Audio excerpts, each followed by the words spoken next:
뉴욕 한인 원로자문위원회가 오늘 뉴욕 한인의 집행부와 한인회관 매각 문제에 대해 논의했습니다. 지난 토요일 맨해튼 총격 사건으로 2명이 부상당하며 200여 명이 대피하는 소동이 벌어졌습니다. 연방정부의 최저임금을 $10 10센트로 인상하는 방안이 추진되고 있습니다. 최근 취업비자 거부율이 커지면서 한인 기업들이 때 아닌 구인난을 겪고 있습니다. 과학기술 관련 분야 우수 인재 확보를 위한 기업들의 장학금이 늘어날 전망입니다. 이상은 이 시각 주요 뉴스입니다. 여러분 안녕하십니까? KBN 뉴스입니다. 뉴욕 한인회가 맨해튼에 있는 한인회관을 매각한다는 소식이 알려지면서 한인 사회에서는 찬반 양론이 팽팽하게 맞서고 있는데요. 뉴욕 한인 원로자문위원회가 오늘 뉴욕 한인의 집행부를 만나 한인회관 매각 문제에 대해 논의했습니다. 금홍기 기자가 취재했습니다. 뉴욕 한인회관 매각 문제가 한인 사회의 뜨거운 감자로 급부상하고 있습니다. 뉴욕 한인회 민승기 회장은 한인 사회에 실질적인 도움을 주기 위해서는 한인들이 많이 살고 있는 플러싱 지역으로의 이전이 꼭 필요하다며 회관 이전 이사를 강하게 피력했습니다. 또 민 회장은 한인회관을 매각하고 이전하거나 회관 건물을 세를 주고 플러싱으로 이전하는 방안 등 회관 이전 문제를 다각도로 신중하게 검토하겠다고 밝혔습니다. 이게 그리고 이제 건물이 또 이제 항상 자금 사정에 우리가 쪼달려 왔기 때문에 건물의 보수 문제도 사실은 심각합니다. 그게 그 파이프라든지 뭐 전기 라인이라든지 모든 게 지금 노후가 돼 있고. 뉴욕 한인 원로자문위원회도 한인회관을 플러싱으로 이전하는 문제에 대해 접근성과 편의성 등을 고려해 찬성 의사를 보였습니다. 한인들을 위해서 와스타 저기서 서비스를 한다고 해가지고 뭐든지 가서 아까 뭐 조사를 저것도 있었지만 그것뿐이 아니라 우리도 동포 단체가 과거 여기 저기 그 150가의 그 열린 공간 저 역할을 했지 그런 역할을 할 수 있는 그 공간이 꼭 필요하다는 얘기예요. 하지만 지난 30여 년간 세계의 중심인 맨하튼의 자리를 잡으며 한인 사회에서 역사적이고 상징적인 한인회관 건물을 매각하는 것은 안 된다는 반대의 목소리도 거세게 불고 있습니다. 한인회는 오는 15일 열리는 이사회에서 회관 매각안을 안건으로 상정해 논의할 예정이며 한인사회 공청회와 총회를 거쳐 회관 이관 문제를 풀어나갈 방침입니다. KBN 뉴스 금홍기입니다. 지난 토요일 평화를 깨는 총성이 맨해튼 하늘을 뒤흔들었습니다. 스케이트를 타고 있던 200여 명의 시민들 사이에 총성이 울리면서 2명이 부상당했습니다. 지난 토요일 오후 11시쯤 맨해튼 42가 브라이언트 파크 시티펀드 아이스링크에서 총기 난사 사건이 발생했습니다. 주말 저녁 인파로 붐빈 스케이트장에서 16세 코리 던트는 스케이트를 타고 있던 20세 제비어 컨터런스에 $680짜리 코트를 빼앗으려다 실패했습니다. 코리 던트는 갑자기 컨터런스와 인파를 향해 5발의 총격을 가했습니다.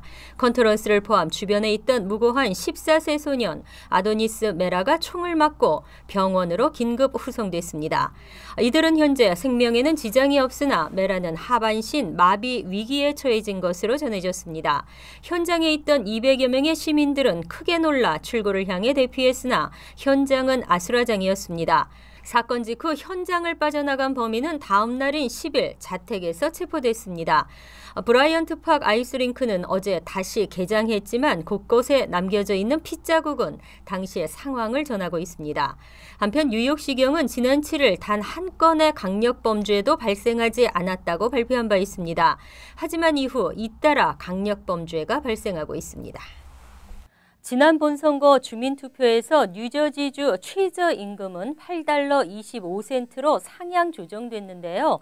민주당이 연방정부의 최저임금을 $10 10센트로 인상하는 방안을 추진하고 있습니다. 하지만 하원 공화당은 대신 일자리를 늘려야 한다는 의견입니다. 톰 하킨 민주당 상원 의원이 연방정부 최저임금을 인상하는 안을 발의했습니다. 하원에서도 조지 밀러 의원이 발의자로 나섰습니다. 하킨 위원장의 인상안은 지난 2007년 시간당 7.25달러로 오른 이후 동결되어 온 연방 최저임금을 2015년까지 95센트씩 3차례에 걸쳐 인상해 10.10달러까지 올린다는 내용입니다. 또 팁을 받는 직업의 최저임금도 표준 최저임금의 70%가 되도록 하는 내용을 포함시켰습니다. 팁을 받는 근로자들의 연방 최저임금은 1991년 이후 시간당 2.13달러에 묶여 있습니다. 버락 오바마 대통령도 하킨 위원장의 구상을 지지한다고 밝혔습니다. 상원 민주당은 추수감사절 휴회가 시작되기 전에 인상안을 처리할 계획이지만 하원 공화당이 동의할 가능성이 높지 않습니다. 공화당은 대신 일자리를 늘리는 방안을 제시할 것으로 보입니다.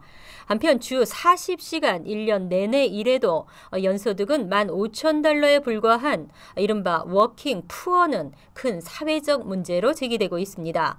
이미 19개 주에서 연방 최저임금보다 높은 주 최저임금을 적용하고 있으며 뉴욕, 뉴저지, 커네티컷주도 올해 일제히 최저임금 인상안을 통과시켰습니다. 최근 취업비자 거부율이 커지면서 한인 기업들이 때 아닌 구인난을 겪고 있는데요. 한국인 전용 취업비자 도입이 시급하다는 목소리가 커지고 있습니다. 현재 하원에는 15,000개의 한국인 전용 취업비자를 신설하는 법안이 계류돼 있습니다. 하지만 이민개혁 논의가 부진을 면치 못하고 있는 가운데 한국인 전용 취업비자도 진전하지 못하고 있는 실정입니다. 지난 5일 안호영 주미대사는 캘리포니아를 방문한 자리에서 에들로이스 하원 외교위원장을 만나 법안에 조속한 처리를 당부하기도 했습니다. 이유는 그동안 주로 이용해온 전문직 취업비자 쿼터가 턱없이 부족하기 때문입니다.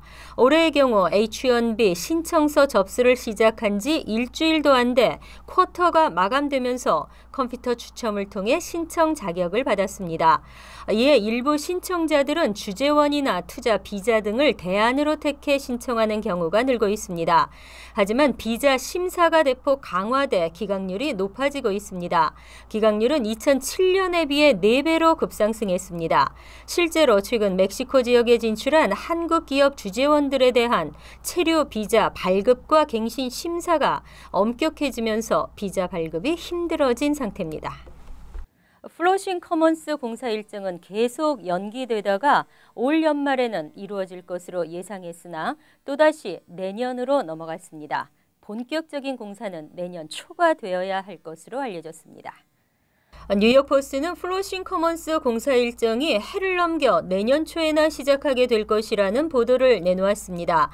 신문은 경제개발국은 내년 1월 개발사인 TDC와 록펠러 디벨롭먼트 측과 구체적인 개발 계약을 완료할 예정이라며 계약을 완료하면 정확한 착공 시기도 잡힐 것이라고 보도했습니다. 지난 2010년에 의회 승인을 받은 플러싱 커먼스 프로젝트는 자금 문제로 난항을 겪고 있습니다. 경제개발국은 지난 3월 개발사 측과 올해 10월 31일 이전에 착공하기로 합의했습니다. 개발사도 지난달 기초공사에 필요한 공사 허가 신청 등의 절차를 완료하며 탄력을 받는 듯 했으나 다시 12월 말로 연기됐습니다. 하지만 이것마저 또다시 내년 초로 연기된 것입니다.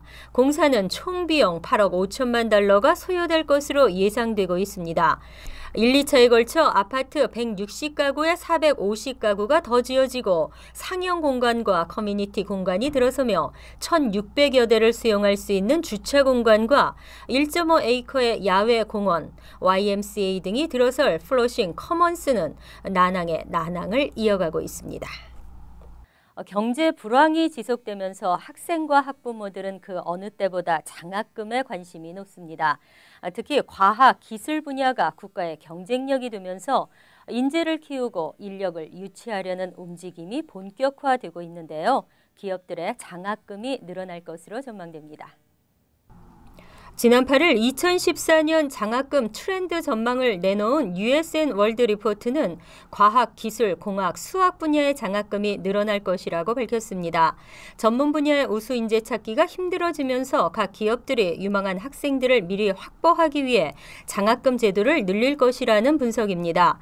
예를 들어 제너럴 모터스 계열사인 뷰익은 뷰익 어치버스 장학금을 통해 올해 자동차 관련 분야 전공자 1,100명에게 장학금을 전달했습니다. 이 가운데 100명에게는 1년에 $2,500씩 4년간 장학금을 보장해 학생들에게 인기가 높았습니다. 앞으로 첨단 기술이 중심이 된 국가 간의 경쟁이 치열해질 것으로 예상되는 가운데 기업들의 우수 인재 확보를 위한 장학금 확대는 놀랄 일이 아니라는 매체의 지적입니다. 이에 더해 학비 부담으로 인한 학생들의 중퇴를 막기 위해 단연간 장학금을 제공하는 장학재단도 늘어날 것이라는 전망입니다. 스칼라쉽 아메리카는 최근 대학 입학 때부터 졸업 때까지 장학금을 주는 드림 어워드를 새롭게 선보이고 최대 5년까지 장학금을 주기로 했습니다. 이 밖에 커뮤니티 칼리지 등에서도 4년제 대학으로 편입하는 학생들을 위해 장학금을 확대하고 있습니다. 특정 사람이나 집단에 대한 미움과 증오가 더해져 범죄로까지 확대되는 이른바 증오 범죄가 끊이지를 않고 있습니다. 특히 모든 인종이 더불어 살아야 하는 뉴욕에서 증오 범죄가 급증하고 있어 우려를 낳고 있습니다. 뉴욕 일원에서 지난해보다 큰 폭으로 증오 범죄가 늘어난 것으로 나타났습니다. 지난해 주 전체에서 발생한 증오 범죄는 720건이었습니다. 이는 전년도에 비해 30%나 늘어난 것입니다. 뉴욕시에서는 총 374건의 증오 범죄가 발생해 주 전체에서 가장 많았습니다. 그리고 특히 지난 2011년에 242건과 비교했을 때는 무려 54%가 증가한 것입니다. 가장 큰 증가폭을 보인 것은 롱아일랜드 서포 카운티로 지난 2011년 39건의 증오 범죄가 발생했고 이는 전해에 비해 3배 가까이 늘어난 것입니다. 증오 범죄의 유형은 사유지에 낙서를 하거나 훼손시킨 경우가 409건, 직접적으로 사람에게 피해를 준 경우는 311건이었습니다.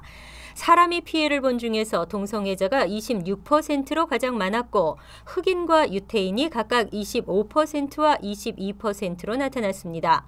증오 범죄를 저지르는 사람들은 자신의 생각이 만든 틀 속에서 자신과 다르면 모두 틀리거나 나쁜 것이라고 생각합니다. 증오 범죄는 자신의 세계만을 추구하는 고립된 사람들이 자신을 합리화하기 때문에 그에 상응하는 처벌을 받아야 하는 범죄 행위입니다. 최첨단 기기들로 인해 생활이 편리해졌지만 지불해야 하는 액수도 늘어만 가고 있는데요. 그렇다고 끊을 수도 없고 고민입니다. 타임워너 케이블이 최저 가격의 새로운 인터넷 상품을 선보입니다. 타임워너 케이블은 최저 가격으로 최고의 품질을 제공하는 신상품을 출시한다고 밝혔습니다. 매월 수수료는 $14 99센트로 초당 다운로드 속도가 2MB이며 업로드 속도 1MB로 사용할 수 있습니다. 타임워너 케이블 뉴욕 지역 운영 부사장 존 퀴글리는 온라인의 접속 품질을 중요시 생각하는 고객들에게 만족할 만한 상품임을 자부한다며 최저 가격 인터넷으로 최고의 품질과 최고의 경험을 발견할 것이라고 말했습니다. 타임워너 케이블은 인터넷 15MB가 포함된 2MB부터 초고속 얼티메이트 50MB까지 다양한 인터넷 옵션을 제공하고 있습니다. 가장 빠르고 안정적인 서비스와 대용량 다운로드, 네트워크 게임, 동영상 등 멀티미디어 콘텐츠 등을 제공하고 있는 타임워너 케이블은 품질과 가격을 동시에 만족시켜 줄 것을 확신하고 있습니다. 이상으로 KBN 뉴스를 마칩니다. KBN과 함께 즐거운 저녁 되시기 바랍니다.